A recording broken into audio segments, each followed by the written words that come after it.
Hi all welcome back to our channel. இன்னைக்கு நான் வந்து விலாக ஈவினிங்கில் இருந்து ஸ்டார்ட் பண்ணியிருக்கேன்.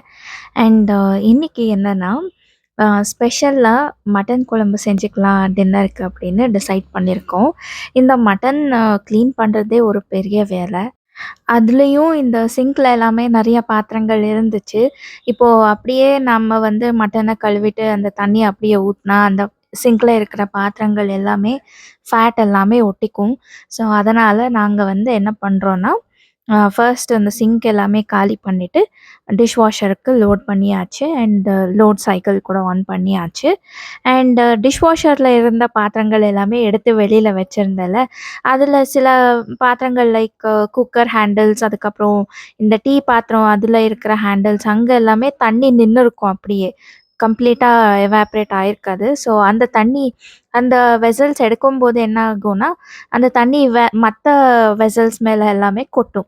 ஸோ ஆப்வியஸா அது வந்து அ எல்லாமே வெட் ஆயிடும். ஸோ அத வந்து நான் எல்லாமே தொடச்சு அதோட பிளேஸ்ல எடுத்து வைக்கிறேன். இந்த வேலை மட்டும் எனக்கு சுத்தமா பிடிக்காது. பட் என்ன பண்றது, செஞ்சே ஆகணும். அதனால கடுப்பா தான் நான் செய்வேன் எப்போ செஞ்சாலுமே. ஸோ அது எல்லாத்தையும் எடுத்து வச்சுட்டு, அதுக்கப்புறம் போயிட்டு நான் வந்து ஃப்ரெஷ் அப் ஆயிட்டு வந்துட்டேன். ஏன்னா காலையில இருந்தே எங்க வீட்ல பவரே இல்ல. அது ஏதோ மெயின்டெனன்ஸ் அப்படின்னு சொல்லிட்டு பவர் கட் பண்ணிட்டாங்க. ஸோ மார்னிங்ல இருந்து பவர் கட்டாவே இருந்துச்சு. இப்போ தான் ஈவினிங் தான் வந்துச்சு. ஸோ நான் ஒரு மாரி ஸ்டிக்கியா ஃபீல் ஆயிட்டே இருந்துச்சு இந்த வெதருக்குமே. சரி போயிட்டு ஒரு வாட்டி குளிச்சுட்டு வந்துடலாம். அதுக்கப்புறம் டின்னர் பண்ணுறது ஸ்டார்ட் பண்ணலாம் அப்படின்னு தான் போயிட்டு ஃப்ரெஷ் அப் ஆயிட்டு வந்துட்டேன். அண்ட் இப்போ பார்த்தீங்கன்னா, அ எல்லா ஐ மீன் மட்டன் குழம்புக்கு என்னென்ன தேவையோ அது எல்லாத்தையும் நான் வந்து க்ளீன் பண்ணி, கட் பண்ணி ரெடியா வச்சுக்கிறேன். இதுக்குள்ளேயே என் ஹஸ்பண்ட் வந்து மட்டன க்ளீன் பண்ணி குடுத்துட்டாங்க. ஸோ ஆல்ரெடி நான் ஒரு விலாக்ல சொல்லியிருப்பேன். எங்க வீட்ல நான்வெஜ் செஞ்சா அது என் ஹஸ்பண்ட் தான் க்ளீன் பண்ணி குடுப்பாங்க அப்படின்னு. எல்லா இன்கிரீடியன்ட்ஸுமே ரெடி பண்ணி வச்சுட்டு, நான் இப்போ குக்கர ஹீட் பண்ணி கொஞ்சமா ஆயில் சேர்த்துட்டு, கொஞ்சமா பட்டை, கிராம்பு, அதுக்கப்புறம் ஜீரகம் ஒரு 1/4 ஸ்பூன் அந்த அளவுக்கு ஆட் பண்ணியிருக்கேன். அண்ட் கொஞ்சமா பெப்பர் பாட்ஸ் இது கூட ஒரு 1/4 ஸ்பூன் அந்த அளவுக்கு ஆட் பண்ணிட்டு, சோம்பு கொஞ்சமா அண்ட் ஒரு 2 டேபிள் ஸ்பூன் அந்த அளவுக்கு தனியா ஆட் பண்ணியிருக்கேன். இந்த ஸ்பைசஸ் எல்லாமே ஆட் பண்ணதுக்கப்புறம், நான் இப்போ வந்து கொஞ்சமா அ இஞ்சி, அதுக்கப்புறம் பூண்டு, பச்சை மொளகா, நாங்க வந்து கொஞ்சம் காரம் அதிகமா தான் சாப்பிடுவோம். அதனால கொஞ்சம் அதிகமாவே பச்சை மொளகா எடுத்திருக்கேன். ஸோ இது எல்லாத்தையும் ஒவ்வொன்னா போட்டு ஃப்ரை பண்ணிட்டேன். இப்போ நெக்ஸ்ட் வந்து ஒரு 2 மீடியம் சைஸ் வெங்காயம், அத வந்து நீட்டா கட் பண்ணி வச்சிருந்தேன். ஸோ அத கூட ஆட் பண்ணிட்டு ஃப்ரை பண்ணிக்கிட்டேன். 2 தக்காளி கூட கட் பண்ணி ஆட் பண்ணியிருக்கேன். அண்ட் கொஞ்சமா தேங்காய்.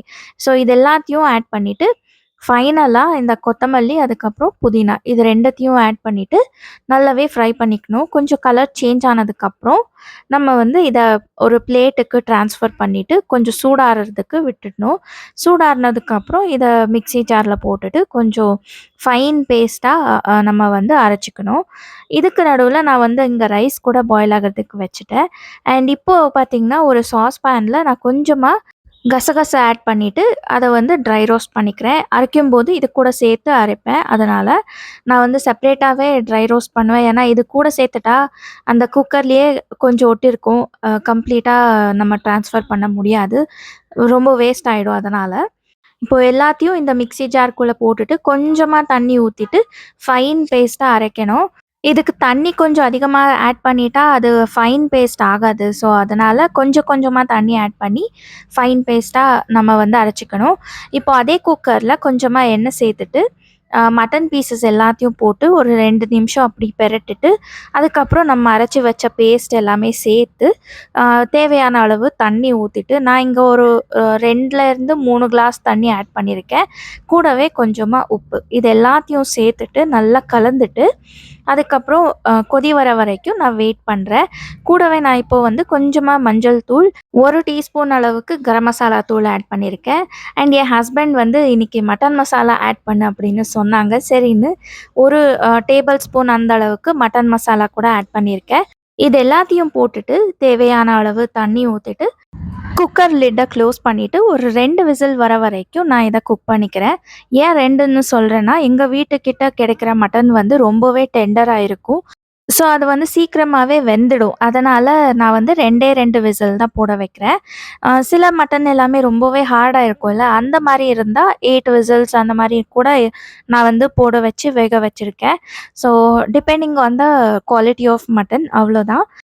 கூடவே சைமல்டேனியஸா நான் இங்க வந்து களி கூட செய்றேன். இந்த சாஸ் பேன்ல 1 கப் அளவுக்கு தண்ணி எடுத்திருக்கேன். எந்த கப்ல நம்ம வந்து ராகி ஃப்ளோர் எடுத்திருக்கோமோ, அதே கப்ல தான் நம்ம வந்து தண்ணி கூட எடுத்துக்கணும். அப்போதான் மெஷர்மென்ட் கரெக்ட்டா வரும். இப்போ இந்த சாஸ் பேன்ல 1 கப் தண்ணி, கொஞ்சமா உப்பு அண்ட் 1 டேபிள் ஸ்பூன் அந்த அளவுக்கு ராகி ஃப்ளோர் ஆட் பண்ணிட்டு, அது பாயில் வந்ததுக்கப்புறம் ராகி ஃப்ளோர் ஸ்ட்ரெயின் பண்ணி வச்சிருந்த ராகி ஃப்ளோர் ஆட் பண்ணிட்டு, நல்லா மிக்ஸ் பண்ணி லம்ப்ஸ் இல்லாம அத வேகுறதுக்காக 5 மினிட்ஸ் வச்சுட்டேன். ஸ்டவ் ஆஃப் பண்ணி இன்னொரு 5 மினிட்ஸ் வச்சு அத ஸ்டீம் ஆகுறதுக்கு விட்டுடணும். அண்ட் அதுக்கப்புறம் உருண்ட கட்டிட்டா ராகி பால் ரெடி ஆயிடும். அண்ட் இங்க வந்து குக்கர் ப்ரெஷர் இறங்கிடுச்சு. ஸோ இறங்குனதும் கொஞ்ச நேரம் இப்படியே ஓப்பனா விட்டுட்டு, குழம்ப கொஞ்சம் கொதிக்க விடணும். அப்பதான் மட்டன் குழம்பு ரெடி ஆயிடும். ஸோ இன்னைக்கு dinner along with salad ready ஆயிடுச்சு. இப்போ நெக்ஸ்ட் டே மார்னிங் ஆயிடுச்சு. என் ஹஸ்பண்ட் வந்து வெளியில கிளம்பிட்டாங்க. அவங்களுக்கு வந்து டிஃபன் செஞ்சு குடுக்குறேன் அப்படின்னு சொன்னேன். வேண்டான்னு சொல்லிட்டாங்க. ஏன்னா, ராத்திரி சாப்பிட்ட நான்வெஜ்ஜே அப்படியே இருந்துச்சு. எனக்கு டைஜஸ்ட் ஆகல கம்ப்ளீட்டா. எனக்கு வேண்டாம் நான் வந்து சாப்பிட்டுக்கிறேன் அப்படின்னு சொல்லிட்டு கிளம்பிட்டாங்க. எனக்கு வந்து இப்போ நான் பிரேக்ஃபாஸ்ட் செஞ்சுக்கிறேன். இன்னைக்கு பிரேக்ஃபாஸ்ட் பார்த்தீங்கன்னா, தோசை மாவு கொஞ்சம் இருந்துச்சு வீட்ல. ஸோ அதையே செஞ்சுக்கலாம். எப்படியும் மட்டன் குழம்பு இருக்குல்ல. ஸோ தோசை கூட குழம்பு ரொம்ப டேஸ்டியா இருக்கும் காம்பினேஷன் அப்படின்னு. அதுவும் எனக்கு ரொம்ப பிடிக்கும். ஸோ அதனால அதையே ப்ரிப்பேர் பண்ணிக்கலாம் அப்படின்னு தான் இப்போ நான் வந்து அ தோசைய ஊத்திக்கிறேன். அண்ட் எனக்கு வந்து தோசை ரொம்ப மெலிசா இருந்தா பிடிக்கும். ஸோ அதனால நான் வந்து ரொம்பவே கிரிஸ்பியா மெலிசான தோசை தான் ஊத்துவேன் எங்க வீட்ல. அண்ட் அது ரொம்பவே பிடிக்கும் எங்க வீட்லயும். உங்களுக்கு எப்படி பிடிக்கும் அப்படின்னு மறக்காம கமெண்ட்ல சொல்லுங்க. நானும் பார்த்து தெரிஞ்சுக்கிறேன். எனக்கு தோசை ஊத்திட்டு லெஃப்ட் ஓவர் மாவு எல்லாமே இம்மீடியட்டா நான் எடுத்து வைக்கிறேன். ஏன்னா இது ஐடி பேட்டரோட மாவு. கொஞ்ச நேரம் வெளியில வச்சாலே அது வந்து கொஞ்சம் புளிப்பு வாசனை வந்துடும். ஸோ, அதனால இம்மீடியட்டா எடுத்து வச்சுட்டேன். அண்ட் இன்னைக்கு என்னோட பிரேக்ஃபாஸ்ட் கூட ரெடி ஆயிடுச்சு. இந்த வீடியோ புடிச்சிருந்தா லைக், ஷேர், சப்ஸ்கிரைப் பண்ணுங்க. தேங்க்ஸ் ஃபார் வாட்சிங். பை.